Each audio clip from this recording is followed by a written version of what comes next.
Niggas be biting my hype when I'm rapping. My life is a movie, I'm making it happen.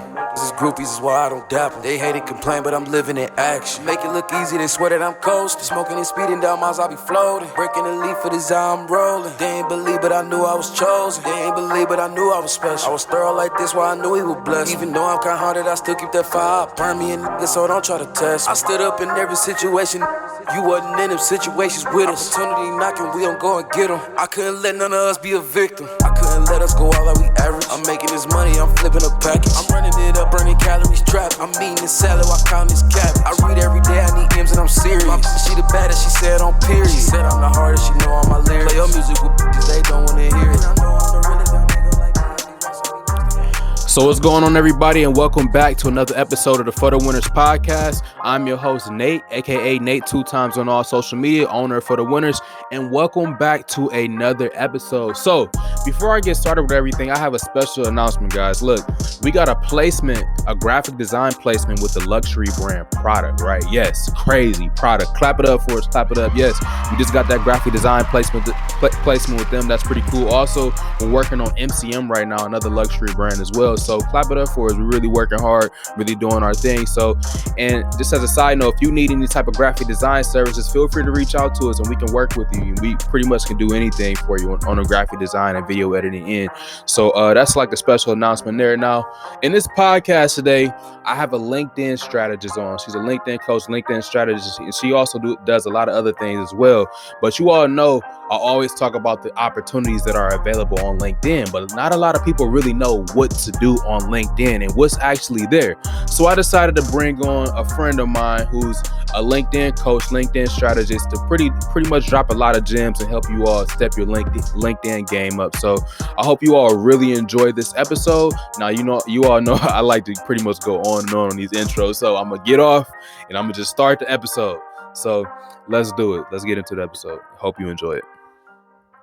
So what's good, everybody? Welcome back to another episode of the For the Winners podcast. So today we have a very special guest. Now, everybody knows I've been talking a lot about like LinkedIn and shit like that on my social media. Also, how I've been trying to get into it and just been putting out little snippets of stuff here and there about different stuff that LinkedIn has going on, and just a lot of like B2B, and even I'm still even seeing like B2C like opportunities popping up on LinkedIn too. So I looked in my network and I said, who can I reach out to that I really fuck with that knows a lot about LinkedIn and that's doing shit within LinkedIn? So I got on my dear friend Precious Price, who is a LinkedIn coach and brand strategist. She's also a real estate investor and a public speaker as well.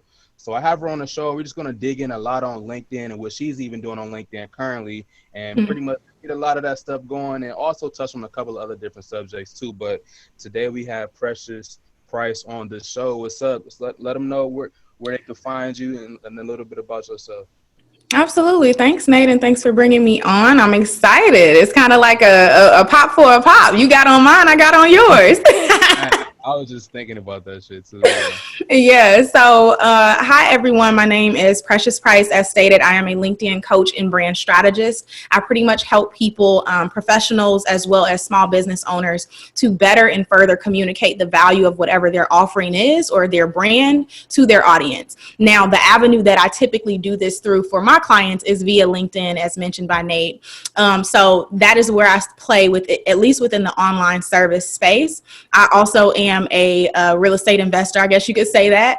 I currently have 2 properties in the Atlanta area that I do a short-term Airbnb rental for, and I'm in the process of actually building a third, which is actually a tiny home. So this is y'all the first to hear it. Actually, this is the first that I'm mentioning it. Fire, yo. So yeah. Look, all right, so LinkedIn. Now this is an interesting one here. So a lot of people sleep on LinkedIn, number one.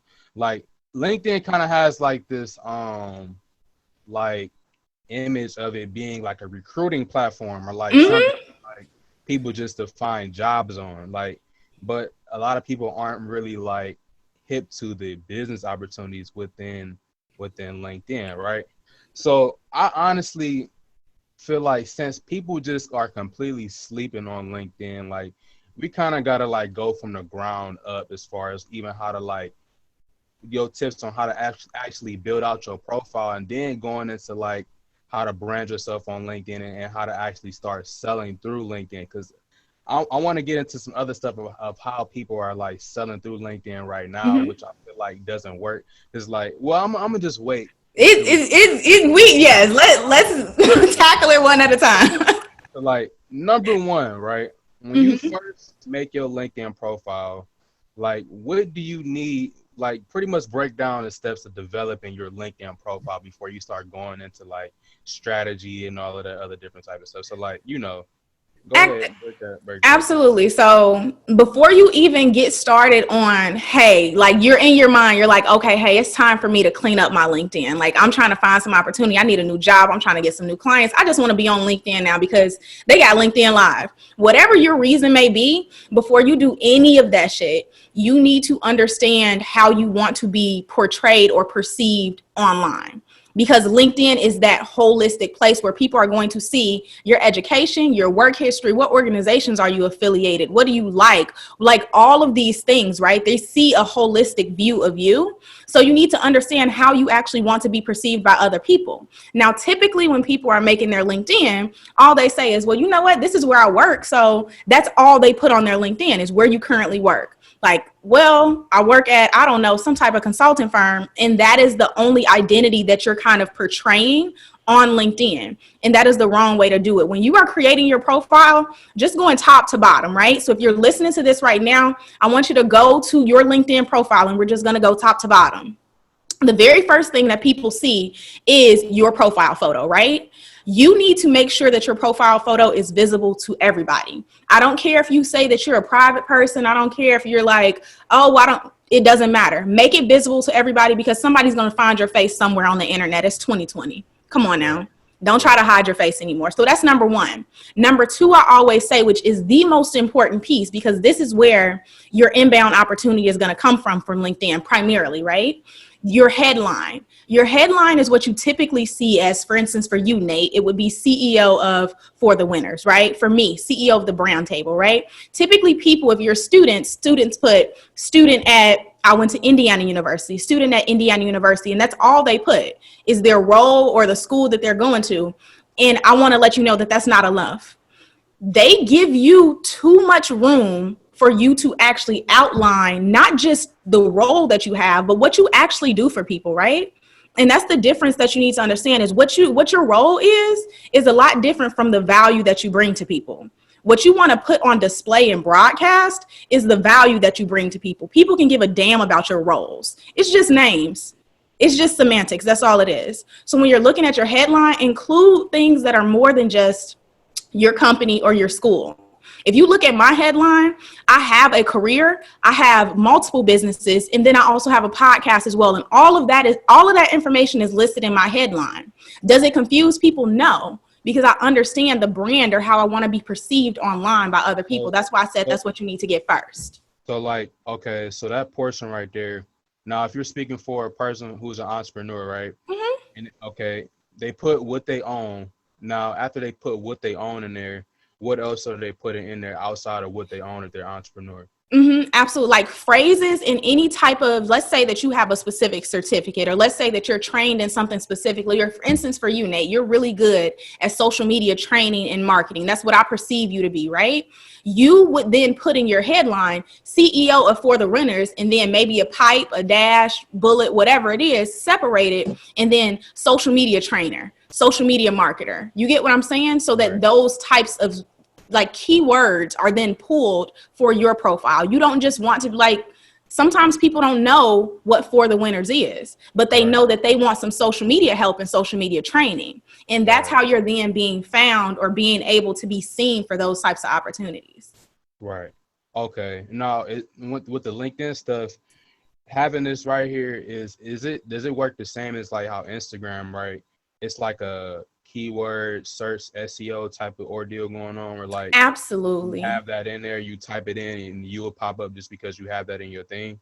Absolutely. Like I would say LinkedIn is even better than other platforms in that aspect, because not only do they search your display names and your headlines, they're also searching your entire profile. So the detail that you put in, the education history that you got, work history, and your summary, they search all of that shit. Like anytime you put anything within the search box on LinkedIn, if I'm looking for like social media training, even if I don't have it in my headline, if I have it in my summary, I'm going to be within those search results. But it's the same as any other search engine, right? If you have it in that headline, the headline is larger. The headline is going to put you at the top of the search results. If you just have it in your summary, then yeah, you might be found, but they're going to have to go through a couple of those search results first. So when you pulling, now I know this is skipping along over, but this just falls back into like the keyword thing.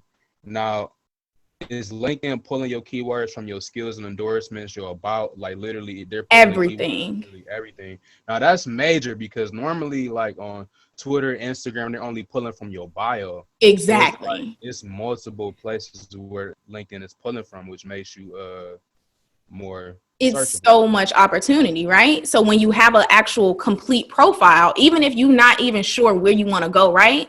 But if you've completely and accurately depicted the experience that you have, the type of clients that you work with, the type of work that you do, you're still putting yourself in the game, right? Because when you don't have a complete profile, or for those of you who may not even have a profile because you're like, I don't work for anybody, I'm an entrepreneur, it doesn't fucking matter. It does not matter. You need to go on there and you need to have a profile, because they are pulling that information. And then what I like to mention to people as well is, even if you're someone who says, you know what, I don't need to be on LinkedIn. Like I have my own business. I don't need that. But you have one. What I want you to do is I want you to search your first and last name on Google. If you search your first and last name on Google, your LinkedIn profile, if you have one, will be in the top 3 to 5 search results. I guarantee it. If you have a profile, but you're like, okay, no, I don't want to use it. Even if you've never used it in years, it's going to be within the top 3 to 5 search results. So you're doing yourself a disservice by not even having a full profile or a completed profile on there, or at least just putting how people can find you in other places on your LinkedIn profile. Because I've seen people say, right, even if you don't want to be active on LinkedIn, I've seen people just say in their summary, I'm not necessarily on here, but you can find me more active on Instagram and Facebook. Here's that information. Here's my website. So at least if somebody lands on your LinkedIn page, they know where else to go. Typically, people don't even have that information on a LinkedIn page. So that puts you light years ahead. So now moving into like the about section, right, on the LinkedIn page. Now, how should you be talking in your about section? Should you be talking like somebody is writing about you, or should you be talking like you're sitting there, like literally you type that shit out and you're like talking to the person who's looking at the You want to talk in first person. You want to talk I, my, me. Do not put, like, for instance, with mine, I wouldn't put Precious Price is the CEO of the Brown Tape. This isn't an article that's being written about you. Everybody know you wrote that shit yourself. So personalize it and humanize it a little more, because that's really what makes people reach out to you, right? It's a lot easier to reach out to someone who says, okay, this is my story. This is where I come from. This is what I'm doing and where I want to go, rather than saying, well, Nate Gray is the CEO of For the Winners and he started way back 12 years ago. Whatever it is, it just makes you seem so much further away and out of touch, when LinkedIn is already a professional platform. So many people on there have this hesitation with reaching out, because it's like, well, this person's really important, or this person is doing this. Everybody's busy. You have to find a way to stand out on the platform. And I've found through my experience and my clients' experiences that when you personalize your experience or humanize yourself on the platform, actually say, hey, this is me, get a little personal, not just saying, oh, within my day-to-day job or within my business, I utilize these skills. But no, tell us why the hell you got into this. What really made you hungry to do this, right? That is the piece that differentiates people. It makes others want to reach out to you and say, damn, I want to be just like you, or I want to know more, right? If you're just listing off your skills, your certifications, and the jobs you have, it's like, okay, you told me everything. There's nothing that's leaving me like intrigued or wanting more. That's what you want to do on LinkedIn, and specifically within your summary. So there's a couple of ways that you can do this, right? Because typically people have a really, really hard time figuring out how to craft their summary. my guidance is always, you want to take people through a journey of what you're doing, right? So the first way that you can craft your summary is just a past, present, future. Here's what I used to do. Here's what I'm doing now. And then here's where I want to go, right? This is what I want to do. Even if you are an entrepreneur, it's the same way. I started out and I got my degree in this. Then maybe I dropped out and that's when I landed here and started my business. Now I'm starting my business and I want to help other people. I want to help 100,000 Black entrepreneurs get to XYZ. You want to paint a picture for people. So that's the first way, past, present, future. The second is who, what, and why. Tell us who you are, what you do, and why you do it. It's that simple, right? That's a really, really simple and quick one that you can do. If here's my role, this is why I pretty much do it, right? Like this is what led me to it. And that's just it. That's what you're doing. So the first, like I said, past, present, future, who you are, what you do, and why you do it. And then the third, I like to say, is a profession versus passion thing. So if any of you are listening and you might look me up on my LinkedIn, this is how my summary is set up, because I'm someone who I'm like what you'll call a corporate side hustler. I have my corporate career that I really thoroughly enjoy. I get paid really well to do that, and it works well with my businesses that I have. So I don't want to drop either one. And people know me for both. I don't hide my career from my clients, and I don't have my clients from my career. My job knows that I'm in branding. So I split my profile out by passion versus profession. By passion, I'm the CEO and founder of the Brand Table. I enjoy helping people to really uncover and communicate their value to their audiences in a succinct way so that they can capture inbound opportunity via the internet in the digital world. By profession, I'm a senior consultant at Accenture. I'm in our digital practice. I then help bring our clients value through XYZ. It kind of breaks it out so that people can see, okay, you do both of these, but I see how they come together. I see why you do both. Does that make sense? Mm-hmm. That makes perfect sense. Now, moving on to like experience, skills, and endorsements. Like, say if it's an entrepreneur like that's just starting out, right? Mm-hmm. That's just starting out. So like, even say for example, me, like when I first started like selling shit, like I didn't have experience in my business yet, so I couldn't really get endorsed by shit. And then like even when it went down education, like I mean me, like I just got a fucking associate's degree, so it's like I don't have like top tier education. I don't look like, you know, the top, you know, you get what I'm saying, like the type of profiles that like people like think of when they like, and I've heard this from other people too, like that have been in the same boat as me, like before they start gaining clientele and stuff like that. Or even if they just have a small amount of clientele, you know what I mean? It seems like people want to only see like the top talent, or they only want to see people with a trillion endorsement. You know what I mean? Yeah, no, Like, I know exactly what you mean. So in that instance, that is when it's up to you to then endorse yourself. Let me tell you how you do that.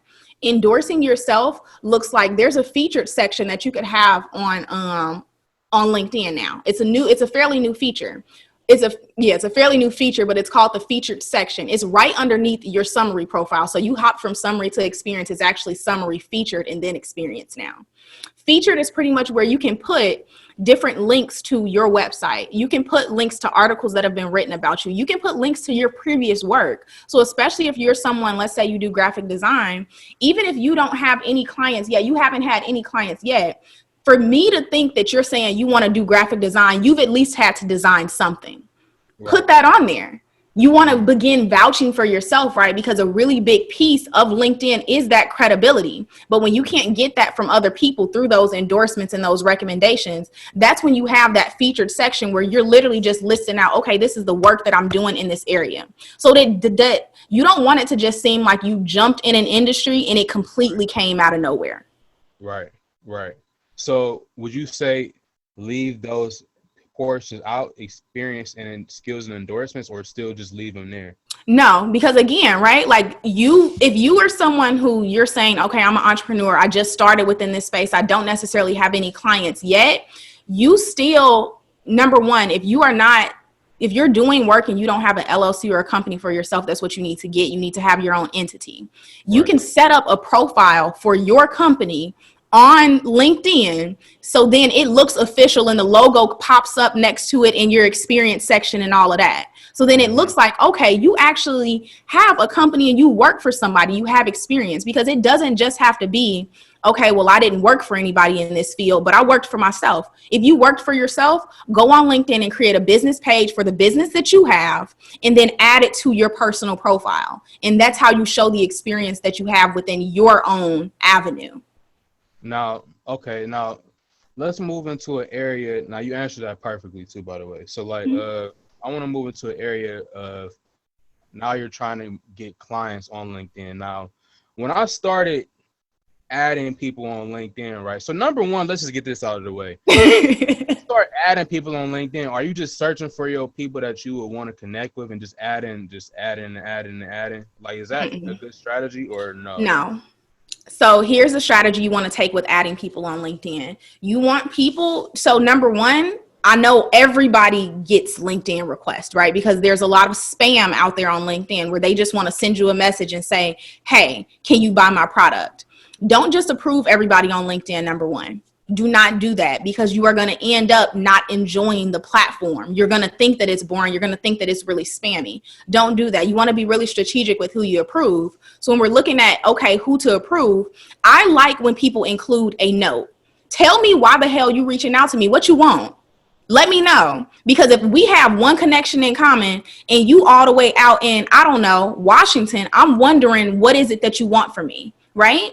So that's number one. As far as when you're approving requests, look for those that have notes. But then if they don't have notes, check out their profile and see, is there anything that I can gain from them? Because they haven't told me what they want from me yet. So what can I get from you? And if I see nothing, I don't approve them. Because what do you want? You didn't tell me what you want. Some people just connect with me because they like my content. So that then moves into, how do you find people to actually connect with that are potential leads, that are potential prospects, right? In that case, you want to look at content, right? And content is no different on LinkedIn than it is on Instagram and Facebook. The only difference is the nature of the content that you're putting out. Now, the content that you're putting out on LinkedIn does not just have to be pertaining to, I just graduated, I just got a new job, I got promoted. I put out content related to a bunch of different stuff on LinkedIn. Check it out if you want to do that. But when you're looking to actually reach out to people, go through content. So I said earlier, LinkedIn is a crazy advanced platform with search. If you just search the word, for instance, for you, Nate, you might search like, I don't know, sales psychology. You search that word on LinkedIn, you can then filter down, not necessarily to people, to content. And when you filter down to content, it's going to show you all of the posts that include the words sales psychology, or somebody mentioned sales psychology, because that's kind of an area that you play in, right? So you would want to engage further with those people. Now, if you see somebody who put out a really good piece of content related to that, you like that, and then you send them a connection request. You might like and comment, so they notice your name. This right here, what this just reminded me of, because honestly, I didn't even know this thing right here existed where you could search content. This is actually pretty cool. So like, this reminded me of like Twitter, like how you can do keyword searches on Twitter. Yeah, certain words. So is it literally that exact same thing where it's just showing you like the latest content that's like has that word or whatever you searching like in it? Yeah, so it'll search that, and then you can then sort and filter by different things. The one that I primarily use, which is the only one that I can think of right now, is I like to see what's from today, because LinkedIn is a platform that's good for showing you shit from weeks ago right on your timeline. Because that's the good thing about LinkedIn, though, especially if you're somebody making content.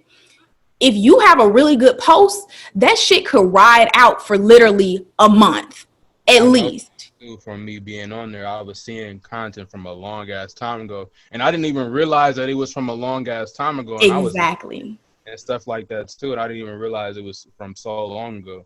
Exactly. Like, then is I just searched like sales on LinkedIn and looked at the content. And I'm looking at the latest post from it. Like one is from 1 minute ago, and I'm like just searching through it. Just searching for it right now. Now, a piece that I want to mention, because you just said that, typically when you get on LinkedIn, they're going to show you the top posts, because this is all across all platforms. They're showing you shit that you're most likely to engage with. In order for you to really get the most out of your network, the people that you're connected with, every now and again, you need to go on LinkedIn on your laptop on a desktop version via the web. And you need to go on there. And when you immediately on your home profile, on your home page, you can change that from showing your top posts to showing recent, but you can only do that via the web. So you want to go and interact with more of the recent posts too, so that you're seeing more from all of your network, not just from the 20 to 25 people that you're most likely to interact with. So this leads me to another question right here. So like, okay, the way that people post on LinkedIn, now I mentioned the, like how people post on Twitter and how people post on LinkedIn and how that can go into like finding clients and stuff like that, right? So like, say you sell watches, right? On Twitter, you can type in, I need watches, right? And the way that people post, people are just posting shit that's on the top of their mind. So they're just saying like, I need watches. But like on LinkedIn, it seems like people aren't posting what's at the top of their mind. They're posting like strategic shit or accomplishments. You know what I'm saying? Which means like, you need to be strategic about the way that you're selling on LinkedIn. This then gets into this aspect of social selling, which is actually something that I teach to my own clients. You sell through content. You sell through showing people, okay, this is how I think, and this is how you should think too. Not necessarily saying, hey, today we got 40% off all of our watches, all of our courses. That's not going to work on LinkedIn. Especially, and it's definitely not going to work if you're someone with, I'm going to say, less than 5 to 10,000 followers or connections on LinkedIn. It's just not going to work. You need to already have some type of backing for that.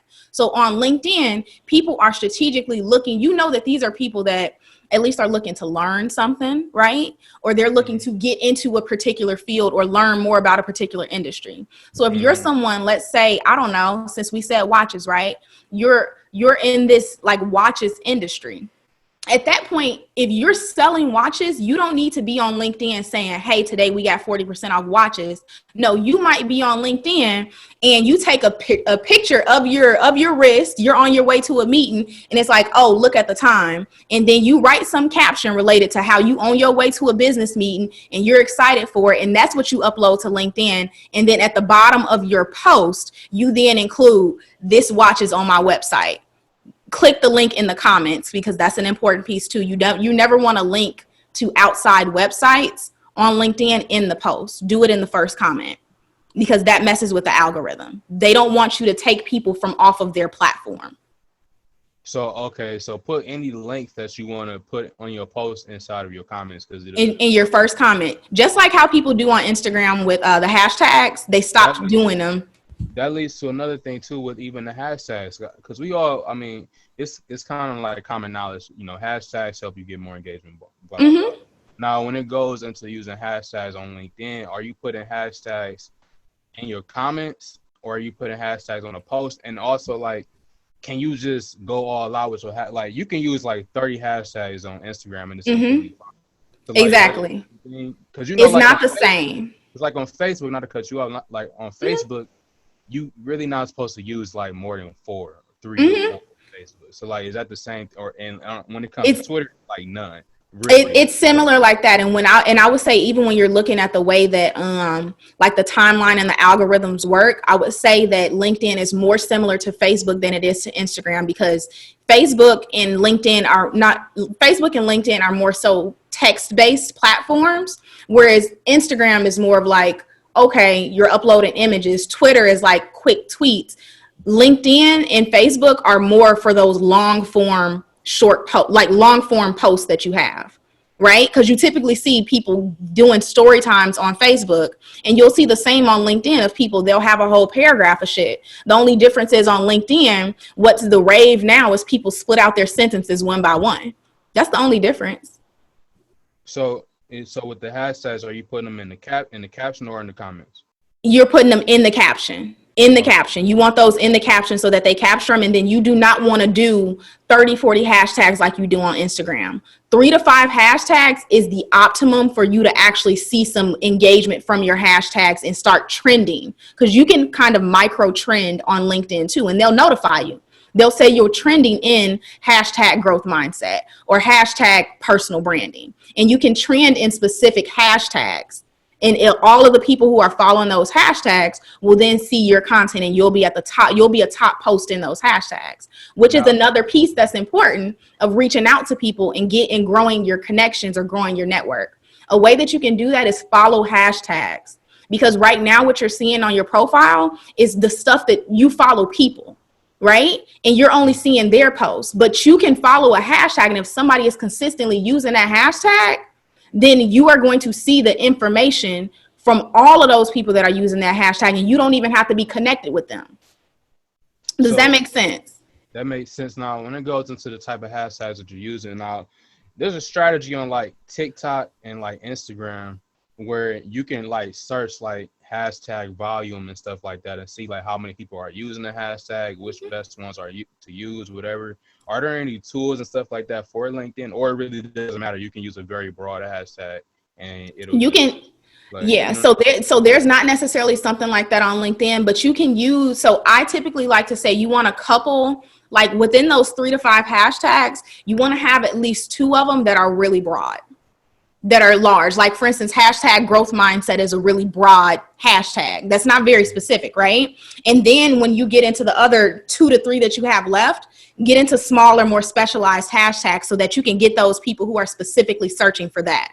Because the larger hashtags are more so if you just want to get people who are scrolling through that topic and they just so happen to stumble upon your content and they think it's engaging. When you go to the smaller hashtags, like for instance, even what I like to also recommend to people is create your own hashtag. Like I hashtag most of my posts on across all platforms are hashtag Precious C Price, hashtag the brand table. So then at that point, when I'm on LinkedIn, if I'm just putting up content, right, I'm social selling, and this is really good content. Maybe I'm giving out branding tips. I'm giving out LinkedIn tips. At the end of my post, I say follow hashtag Precious C Price for more content on branding, social media, LinkedIn. And then at that point, people who be like, okay, I don't want to actually connect with her because maybe I feel like I don't have any value to give, but I'm going to follow her hashtag because that way I can then be tapped into all of her content. That makes a lot of sense. Shit, you just laid out some crazy gems for LinkedIn, some shit that I just did not fucking know. Because like when you first get on LinkedIn, it's like, I don't fucking know. Like, I think it's literally just the way that LinkedIn is branded. Like it just makes you a certain way when you go on there. But it's like, a negative connotation. Like the way that you just broke down everything, like shit, it's making me want to put like 90% of my efforts into fucking LinkedIn, to be completely honest. Like that shit is really crazy. So it's like, way more strategic, bro. Like I'm telling you, LinkedIn is the platform. When people tell me, like, I get people in my inbox all the time, like, you are really like active on LinkedIn. Are you active on other platforms? Yes, but LinkedIn is my bread and butter because you know what? For me, my clients who I know have the money, because on Instagram, it's a matter of I got to sift through people who is like, okay, you just bullshit. You want the free shit. You just want to like get on a free call. On LinkedIn, it's like they're ready to pay. Because they're CEOs, they might have really good jobs or whatever. Or they're looking for a job, but there's hunger behind it. Instagram and Twitter, people just stumble up on your shit and now they want to know. Now they want you to get them all the gems for free. No, LinkedIn is way more strategic with the way that people like reach out and connect. It's always value. And even if they don't buy my product, I know, or buy my service, I know that they are going to engage with my content all the time. They're going to follow it. They're going to do all of this other stuff that's then going to, in turn, eventually, they're going to become a client. Because the more you see my content, it's social selling. The more you see my content, I'm selling to you without you even knowing it. So you would pretty much say that the way that you sell on LinkedIn is just less like direct.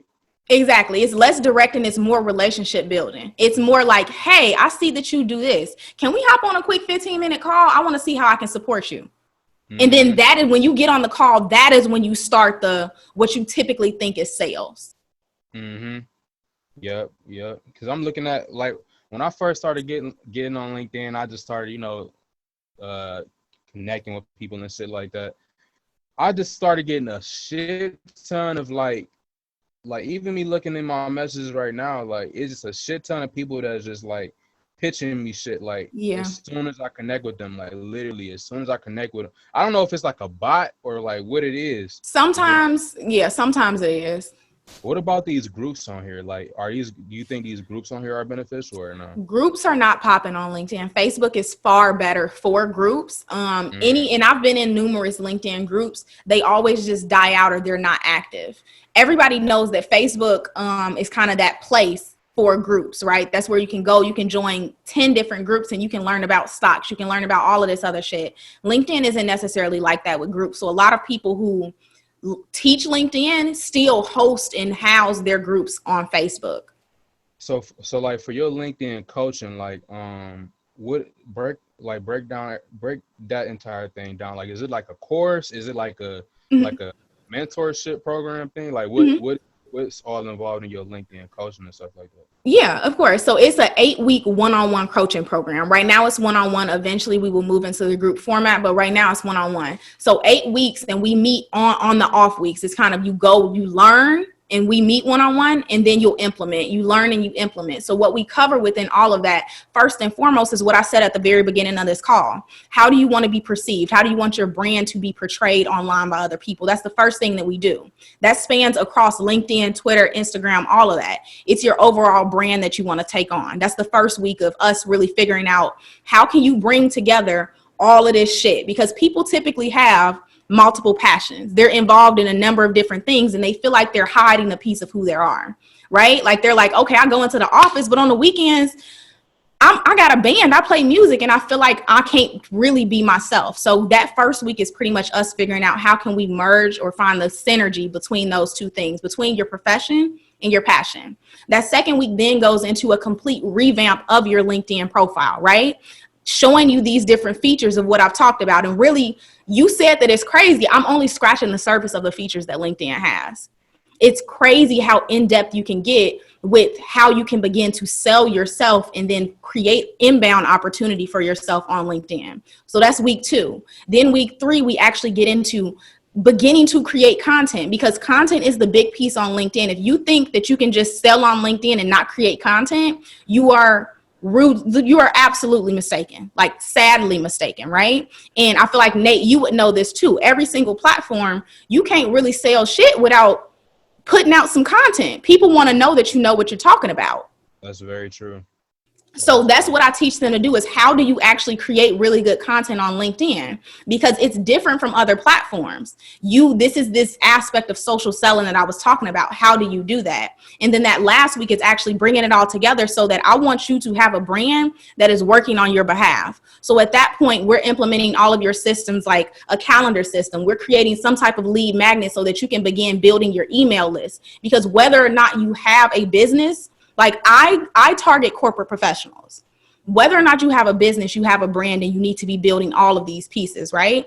Typically, my clients are like highly impactful. They want to make more of an impact in their industry, and they don't really care about getting paid more right now. Eventually, they want to monetize what they do, but right now, they just want to be recognized in their industry because they feel like their identity is confined to their company.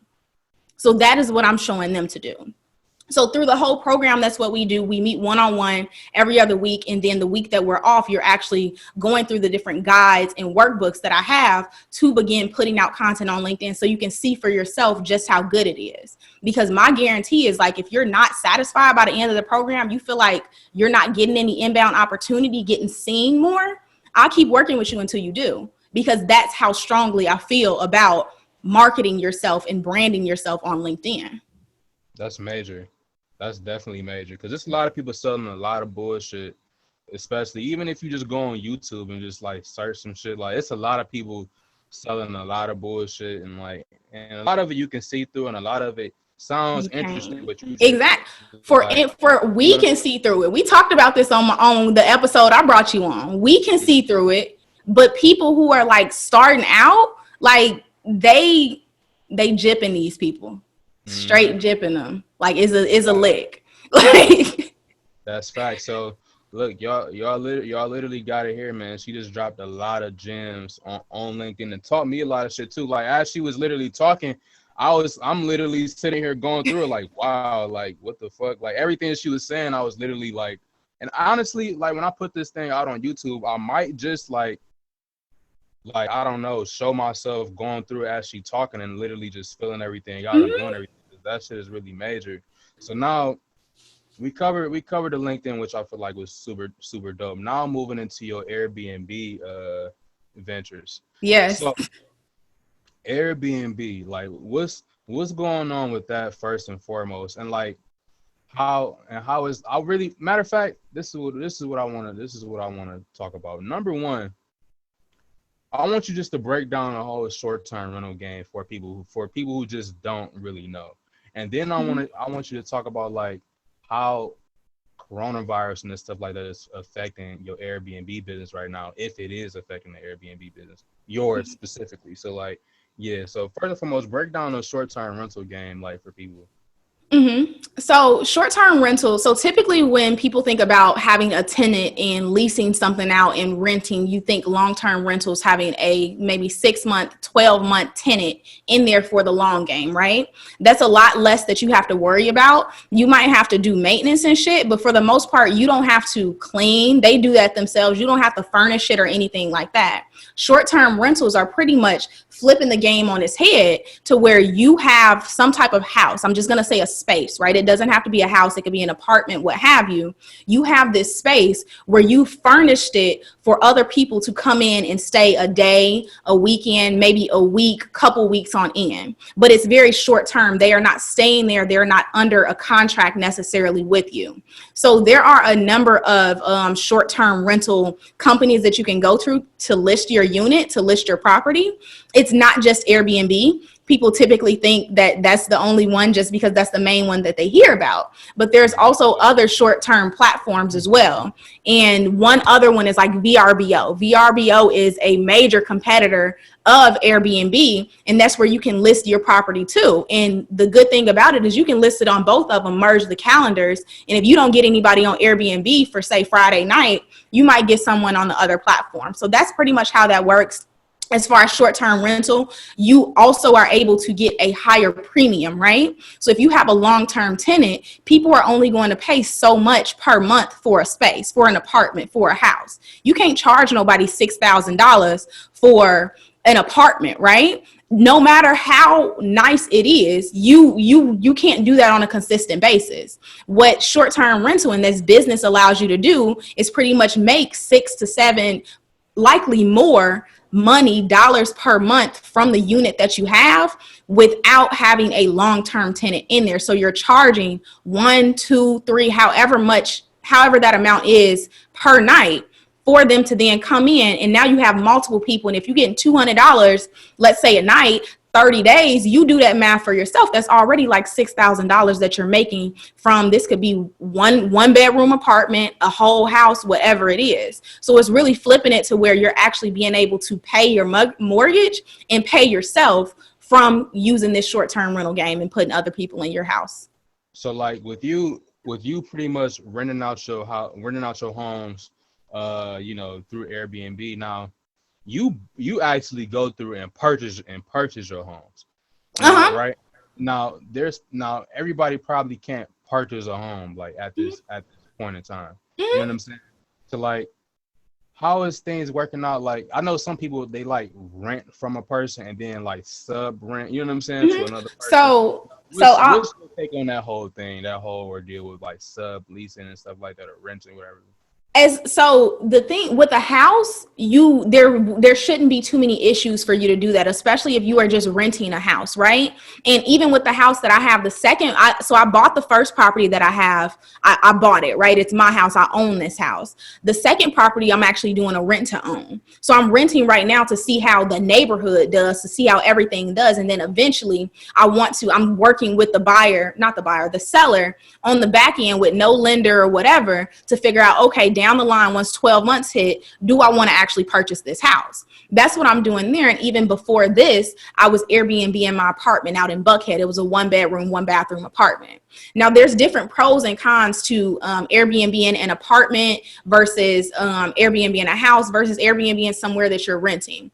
When you have a house, there's far more flexibility and less restriction that you have to worry about, right? You don't have to worry about, okay, if somebody breaks something, then like I got to pay for it, right? Because these people don't know that I'm Airbnb-ing or I'm renting this place out on a short-term basis. But for instance, if you own the house, right? Like I own my house, something goes wrong. Number one, these companies that you're going through, like VRBO, I believe it's VRBO, Airbnb, they eat that cost. They have insurance for homeowners or for hosts where you can get your money back if something goes wrong and something falls flat with whatever happens during a guest stay. Now, when you're in an apartment, for instance, because this is typically how people start, there are apartments that certainly let you Airbnb your space. There are a ton of them that do not. Now, when you're looking at what are the risks of just doing it anyway, because this is what I did. I wasn't supposed to be Airbnb in my apartment last year, right? I Airbnb'd my apartment last year, and this was during the Super Bowl when it was out in Atlanta. Fire, made a ton of money. But nonetheless, I wasn't supposed to be doing that. And the risks that come with that are typically the apartments that people would want to stay in for an Airbnb. There's security gates around. You got to have a fob. You can't automate that business too much when you are renting out or short-term renting or Airbnb an apartment, because there's likely some point where you have to hand off or pass off that fob and the key to other people. Then you also have to make sure, hey, don't interact with any of the apartment staff or any of the people who work here because they don't know that I'm Airbnb-ing it. When then that's a risk on you, because when people come and they experience any type of discomfort, they experience any type of, oh, I don't know, they want to go and they want to ask the first person that they see. That's typically somebody at that apartment. And if somebody at that apartment finds out that you are Airbnb in your space when you were not supposed to, because typically nowadays apartments outline that as a restriction, you likely might have to pay a fine, but they will also kick you out. And is that really worth losing your lease over? So it's safe to say, like, when if you can't afford to buy the house up front, you need to just be contacting people and saying, hey, I'm trying to Airbnb this place. Yeah. Like, honestly, and if you can't, you don't have to purchase a house in order to get in this game, right? Like I know people who go and get apartments and they do it anyway. It's just up to you on how careful you are with that. But even with a house, right? Like when I did this one, I'm like, okay, I want to, start leasing this, eventually buy it, but I want to let you know that I'm going to Airbnb it. At that point, they can either say, okay, whatever, I just need somebody in here. I don't care what you do with it. Or they're going to come to you and they're going to say that they want a piece of whatever you're making. You can maybe even just offer that up front to kind of secure your own yes, right? But at that point, that's cutting into your own profit that you have within the business. So that's just the piece that you got to think about. So that's very good. Now, as far as getting into this during this pandemic, how realistic is that right now? Very. Pandemic. Very. Because even though people are not necessarily traveling out of the country, they're still going to different cities because they can't travel out of the country to have fun. So if you're in a hot spot like the New York City area, maybe Chicago, Atlanta, LA, Vegas, absolutely 100% you can make this work, because I'll tell you how it affected my business. So I purchased the house that I have my first property back in October of 2019. Prior to that, like I said, I was Airbnb in the apartment that I was in Buckhead. I purchased this house in October of 2019. I started to Airbnb it December 1st, 2019. So immediately I started to get profit from that, get my mortgage paid for, right? So then from there, COVID hit in March, April and May. I'm going to say April and half of March, like the end tail of March, when it was declared a pandemic, because it was right around, I think, like the 16th or the 18th. When it was declared a pandemic, it was a shit show. Absolutely, like cancellations everywhere. You're losing money. Like I was slated to I already had booked earnings of like at least $4,000 or $5,000 for the house for April, May, June. But a lot of people started to cancel just because they didn't know what this shit was going to look like. They didn't know how long we were going to be in the house, right? So then at that point, everything stopped. Airbnb still allowed you to rent your house out, but it was more of like there are way more protocols, and it was up to you on whether or not you want to take that risk and bring somebody in your house, and they may have COVID, or you might have it and you might give it to them. That was the risk. So when it actually hit, yes, it was terrible for Airbnb. I would say all of April, I didn't have anything. Like everything was canceled. I didn't even receive any bookings for real.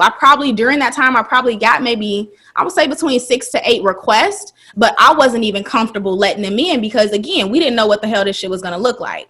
So come May, and it was actually a Memorial Day weekend. That's when that week is when I decided like, okay, it's time to pop this back off. At least Atlanta, we're back open. People are back going out. It's Memorial Day weekend. Let me see how well I can do. Let me see if I can make some money. At that point, that's when everything started back up, and it has not stopped since. I opened my whole calendar for the year back up, and everything has been good. July was actually my highest month, where I made about $7,000 from Airbnb. July or August, one of those two. And that was when I had one property. I didn't get my second one until the end of July. And I didn't start to Airbnb it until about halfway through August. So what do you think like the max earning potentials of this type of business? What do you think they are? Like, or are they pretty much like limitless? You just keep getting property and property and property and property. You know, it's limit. I would personally say it's limitless, and then it also depends on a number of factors, which is why I can't necessarily give you a number, because it's like if you're renting out, let's say like my house, the first one that I have is a 3-bedroom, 2.5 bath.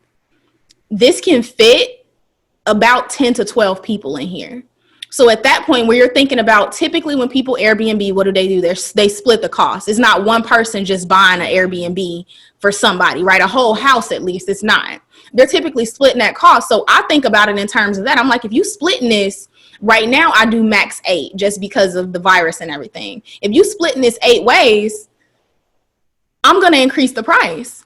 And at that point, you can, like, the more amenities that you have, the nicer that you keep it, the better your reviews. You can continuously increase those prices, right? Now, of course, there is a max because you're going to have surrounding areas, like your competition, right? You got to think about that. How are they pricing their stuff?